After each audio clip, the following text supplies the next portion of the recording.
The morning sun cast long shadows across the flight deck of the USS Enterprise as Admiral Robert Hayes stood with his binoculars raised, watching the incoming formation of F-4 Phantom jets. The year was 1973, and the Navy was conducting its most important training exercises of the year. 3 jets were approaching for landing, but something was different about the lead aircraft. "Sir, that pilot is flying like they've been doing this for 20 years, commented Commander Phillips, standing beside the Admiral. "Look at that approach angle. Perfect." Admiral Hayes lowered his binoculars and squinted at the approaching jet. The aircraft was coming in with a precision he rarely saw, even from his most experienced pilots. The landing was flawless, not a single bounce, no correction needed. The jet rolled to a perfect stop exactly where it should. "Who's piloting that jet?" the Admiral asked, his voice carrying both curiosity and admiration. Commander Phillips checked his clipboard. "According to the flight roster, sir, that would be Lieutenant J. Mitchell." The Admiral nodded, making a mental note to commend this Lieutenant Mitchell personally. Such skill deserved recognition. As ground crew rushed to secure the aircraft, Admiral Hayes walked across the deck, his polished shoes clicking against the metal surface. He wanted to meet this exceptional pilot face to face. The cockpit canopy began to open, and Admiral Hayes prepared his congratulations. He expected to see one of his seasoned male pilots, perhaps someone who had been flying for a decade or more. The skill level he had just witnessed suggested years of experience and natural talent. But as the pilot began to climb out of the cockpit, Admiral Hayes stopped in his tracks. Long auburn hair spilled out from underneath the helmet, and when the pilot turned around, he found himself looking at a young woman, no more than 25 years old, with bright green eyes and a confident smile. The flight deck fell unusually quiet. Sailors and officers who had gathered to watch the landing stood frozen, their mouths slightly open. This was 1973, and female pilots in the Navy were almost unheard of. Most of these men had never seen a woman in a military cockpit, let alone one who could fly with such extraordinary skill. Lieutenant Jennifer Mitchell pulled off her helmet completely, shaking out her hair, and walked toward the Admiral with the same confidence she had shown in the air. She saluted crisply, her back straight and her eyes meeting his directly. "Lieutenant Jennifer Mitchell reporting, sir," she said, her voice clear and strong. Admiral Hayes was speechless for a moment. In his 30 years of naval service, he had seen many surprises, but nothing quite like this. Here was a young woman who had just demonstrated flying skills that surpassed most of his veteran pilots, and she was standing before him as if it was the most natural thing in the world. "Lieutenant Mitchell," he finally managed, returning her salute. That was an exceptional landing." "Thank you, sir," Jennifer replied.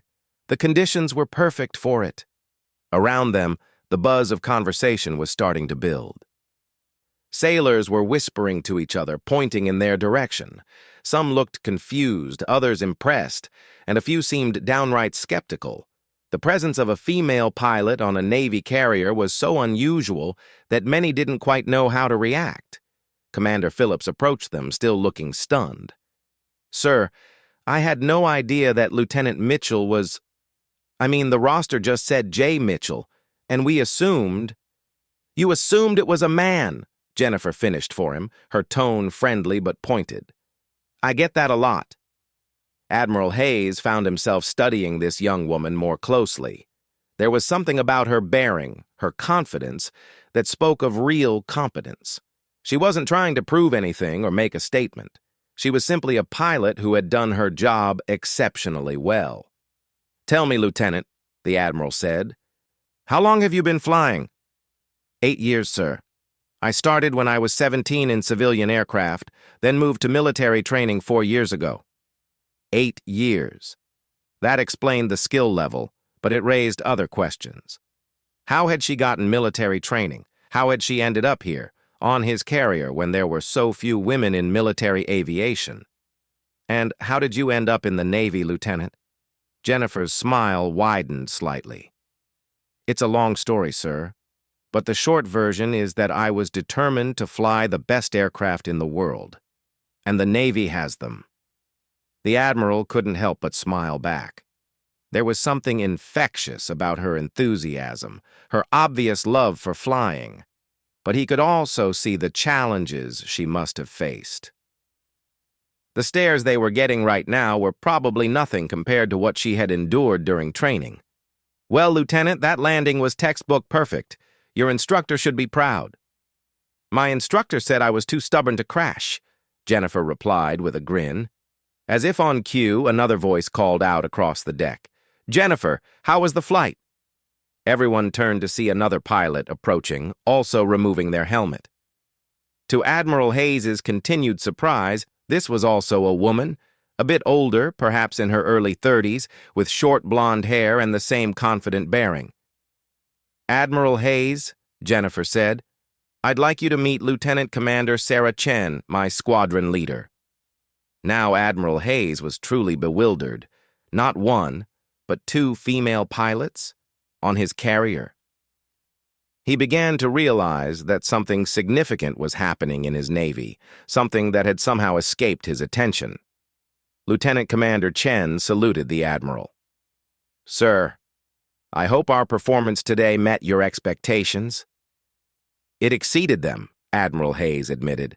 But I have to ask, how many more surprises am I in for today? Sarah Chen and Jennifer Mitchell exchanged a look, and Sarah smiled. Well, sir, if you're asking how many women pilots are in today's exercise, the answer is 12. 12. The number hit Admiral Hayes like a physical blow. 12 female pilots participating in his exercise, and he hadn't known about any of them until this moment. How had this happened? When had the Navy begun training women as pilots in such numbers? The crowd around them was growing larger now, as word spread across the ship that there were female pilots on board. Some sailors looked excited and curious, others appeared skeptical or even hostile. Admiral Hayes realized that this moment was about much more than just a good landing. It was a turning point. Lieutenant Mitchell, Lieutenant Commander Chen, he said formally, I think we need to have a longer conversation. Would you join me in my ready room in 1 hour? Yes, sir, they replied in unison. As the Admiral walked away, his mind was racing. How had he missed such a significant development in naval aviation? Who had authorized the training of these women? And most importantly, if they could all fly like Lieutenant Mitchell, what did this mean for the future of the Navy? Behind him, he could hear Jennifer Mitchell talking to the gathered sailors, answering their questions with patience and good humor. Her voice carried confidence and competence, but also a warmth that was already beginning to win over some of the skeptics. Admiral Hayes realized that this day would be remembered for a long time, not just by him, but by everyone who witnessed it. The sight of Lieutenant Jennifer Mitchell climbing out of that cockpit was going to change things, whether the Navy was ready for it or not. 1 hour later, Admiral Hayes sat across from Jennifer Mitchell and Sarah Chen in his ready room, a cup of coffee growing cold in his hands. He had spent the previous hour making phone calls, trying to understand how 12 female pilots had ended up on his carrier without his knowledge. The answers he received had only deepened his curiosity. Ladies, he began, I'll be honest with you. Until today, I didn't know the Navy was training women as pilots. I've been told this is part of a new experimental program. Can you help me understand how this came about? Jennifer leaned forward in her chair. Sir, it started because we wouldn't take no for an answer. She paused, gathering her thoughts, then continued. I grew up on a farm in Kansas. My father was a crop duster, and he taught me to fly when I was 17. I loved everything about it. The freedom, the precision, the challenge. When I graduated high school, I knew I wanted to make flying my career. Admiral Hayes nodded encouragingly. And you chose the military? I tried everything else first, Jennifer admitted. The commercial airlines wouldn't even give me an interview. They said passengers wouldn't feel safe with a woman pilot. I applied to be a flight instructor, but most schools said their students, almost all men, wouldn't accept instruction from a woman. Sarah Chen interjected. I had a similar experience, sir. I had a degree in aeronautical engineering from MIT, but no one would hire me to fly. I could design aircraft, but I couldn't pilot them. So how did you end up here? Admiral Hayes asked. Jennifer's eyes lit up with the memory. I heard about an experimental program. Very quiet, very small. The Navy was looking for exceptional pilots to test whether women could handle military aircraft. They weren't advertising it, but word got around in civilian flying circles. She stood up and walked to the small porthole, looking out at the ocean. I drove to the recruitment office in my pickup truck, wearing my best dress and carrying my pilot's logbook. The recruiter was a young lieutenant, maybe 26 years old. When I told him I wanted to apply for the program, he laughed. Actually laughed. Admiral Hayes frowned. What did you do? I asked him to call his commanding officer. When the commander came out, I showed him my logbook. 800 hours of flight time in crop dusters, small aircraft, even some stunt flying I'd done at air shows. He was impressed despite himself. Sarah picked up the story. The program was incredibly secretive, sir. We weren't allowed to tell anyone where we were going or what we were doing. My own family thought I was working as a secretary on a base somewhere. The training was unlike anything I'd ever experienced, Jennifer continued. They put us through everything the male pilots went through, plus additional tests. They wanted to see if we could handle G-forces, if we could manage the physical demands, if we could make split-second decisions under pressure. Admiral Hayes was fascinated despite himself. And how did you perform? Jennifer smiled, but it wasn't boastful. We proved that flying skill isn't about gender, sir. It's about aptitude, training, and determination. Some of us washed out, just like some of the men did. But those of us who made it through were just as capable as any male pilot. More than capable in some cases, Sarah added. Jennifer here had the highest scores in navigation and precision flying in our entire class. What was the hardest part of the training? Admiral Hayes asked. Jennifer sat back down, her expression growing more serious. Honestly, sir, it wasn't the flying. It wasn't the physical demands or the technical knowledge. It was dealing with the attitudes of some of the instructors and male trainees. She paused, choosing her words carefully. Some of them wanted us to fail. They would make the training unnecessarily difficult, hoping to discourage us. Others were supportive but treated us like we were made of glass, which was almost worse. We didn't want special treatment. We wanted to be judged on our abilities. Sarah nodded in agreement. There were instructors who would fail us on tests and then regrade them when higher-ups reviewed the scores.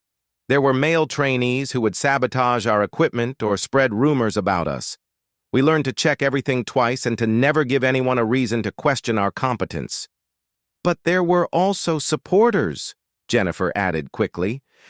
Colonel Morrison, who ran the program, believed in us from the beginning. He fought for us when others wanted to end the experiment. Commander Rodriguez, one of our flight instructors, pushed us harder than anyone else because he knew we had to be better than average to succeed. Admiral Hayes was quiet for a moment, processing this information. How many women started the program? 47, Sarah replied. 12 of us completed it and are now fully qualified naval aviators. And the other 35? Some couldn't handle the physical demands, not because they were women, but because they weren't suited for military flying, Jennifer explained. Others left because of the pressure, the hostility, the constant need to prove themselves. A few were dismissed unfairly, in our opinion, but we couldn't do anything about it. Admiral Hayes leaned back in his chair. And now you're here, on my carrier, flying missions alongside male pilots. How has that been? Jennifer and Sarah exchanged a look. It's been mixed, Sarah said diplomatically. Some of the pilots have been great, Jennifer elaborated. They judge us by our flying, nothing else. They've become real friends and teammates. Others still think we don't belong here, that we're taking spots away from men, that we're too emotional or weak to handle combat situations. Have you faced any serious incidents? Jennifer hesitated. There have been a few situations where male pilots have tried to test us, sir. Dangerous maneuvers during training flights trying to push us beyond our limits. We've handled them professionally, but it's been challenging. Sarah leaned forward. The thing is, Admiral, we know we're being watched constantly. Every mistake we make is magnified. Every success has to be perfect to be acknowledged. We can't just be good pilots, we have to be exceptional pilots. And are you? Exceptional? Jennifer's confidence returned. Yes, sir, we are. We have to be. We've worked twice as hard for half the recognition, and we've proven ourselves every single day. The landing you saw today? That's just Tuesday for us. Admiral Hayes found himself smiling. I can see that.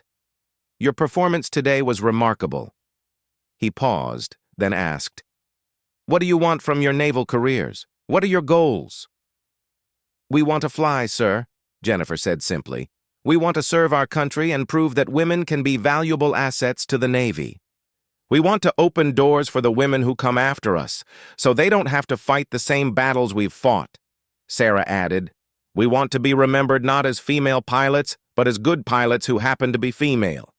The Admiral stood up and walked to his desk, picking up a folder he'd received earlier. Ladies, I've been reading your files. Your performance records are outstanding. Your flight instructors, the honest ones, have nothing but praise for your abilities.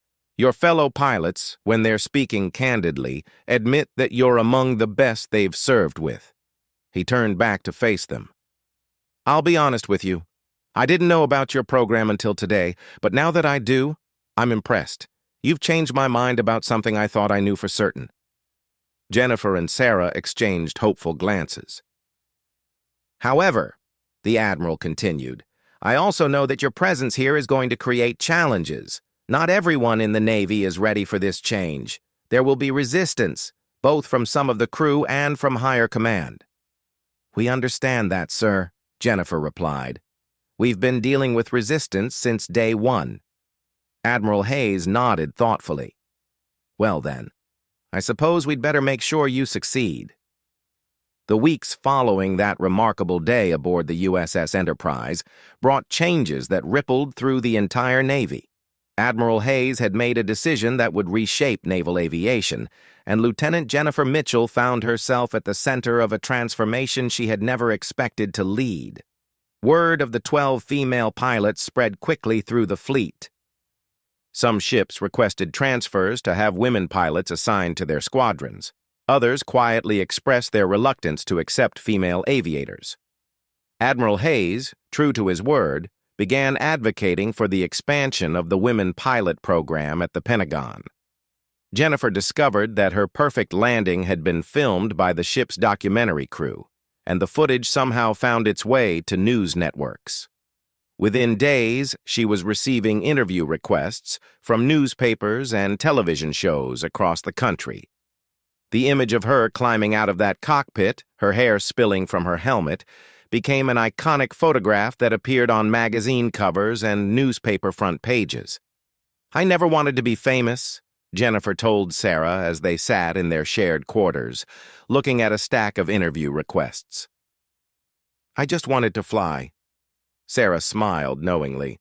That's exactly why you're the right person for this, Jen.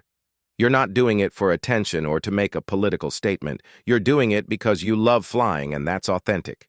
People can tell. The attention wasn't all positive. Jennifer received angry letters from people who believed women had no place in the military. Some accused her of taking opportunities away from men. Others questioned whether the Navy was lowering its standards just to accommodate women. But for every negative letter, there were 3 positive ones. From young girls who now dreamed of becoming pilots, from women who felt inspired to pursue careers they thought were impossible, and from men who admitted the footage had changed their minds about female capabilities. One letter particularly moved Jennifer. It came from a 17-year-old girl in Texas named Maria Gonzalez.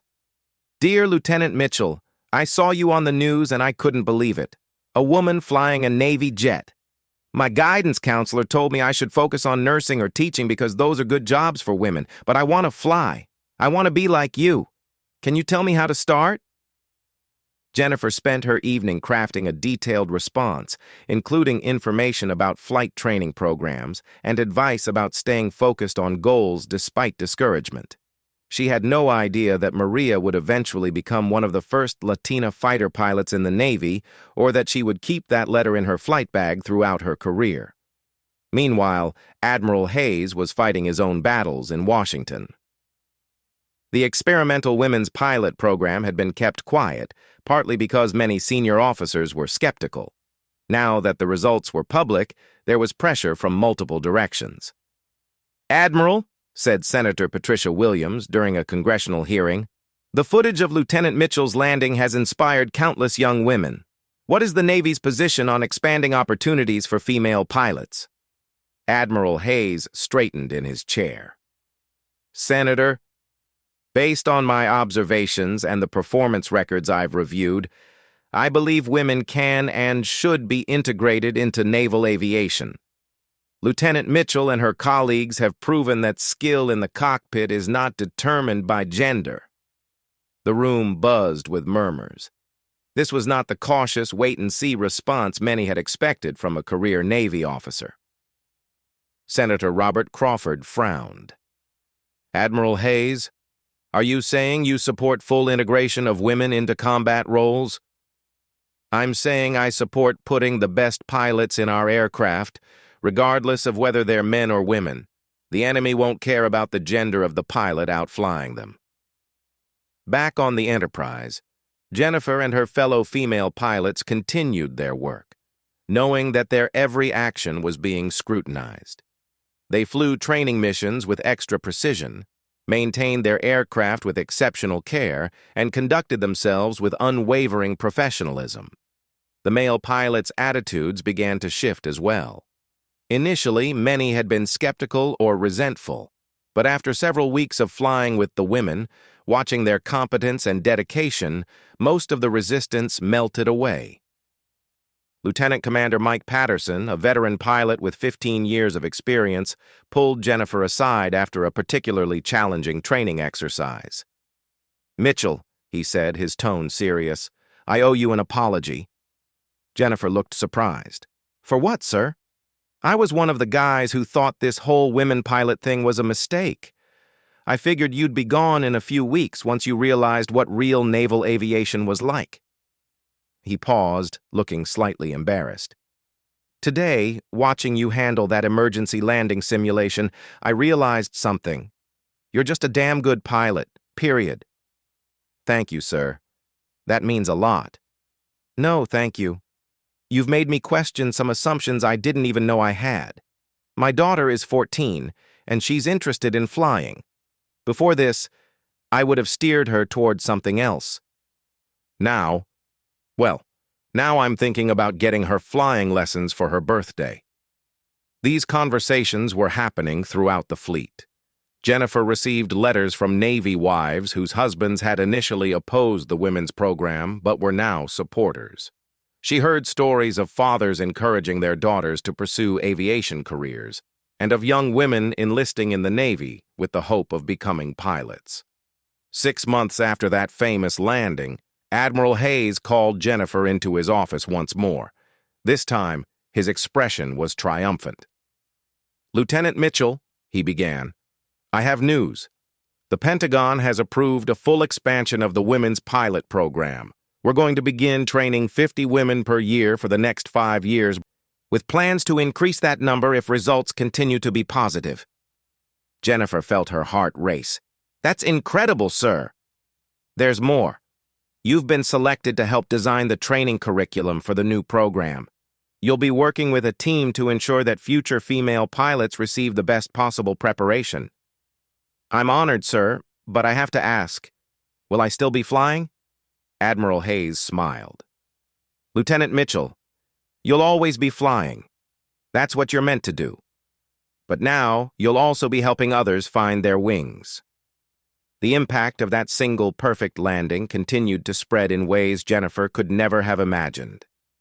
Within 5 years, there were over 200 female naval aviators. Within 10 years, the first woman was promoted to squadron commander. Within 15 years, women were flying combat missions alongside men. Jennifer herself continued to break barriers. She became the first woman to land an aircraft on a carrier at night during a storm. She was the first female pilot to receive the Navy Cross for extraordinary heroism. Eventually, she became the first woman to command a carrier air wing. But perhaps the most important change was the simple fact that, within a decade, the sight of a woman climbing out of a military aircraft cockpit was no longer surprising. It was normal. Years later, when Admiral Hayes was asked about that day on the Enterprise, he would always smile. "I learned something important," he would say. "I learned that courage comes in many forms, and excellence knows no gender."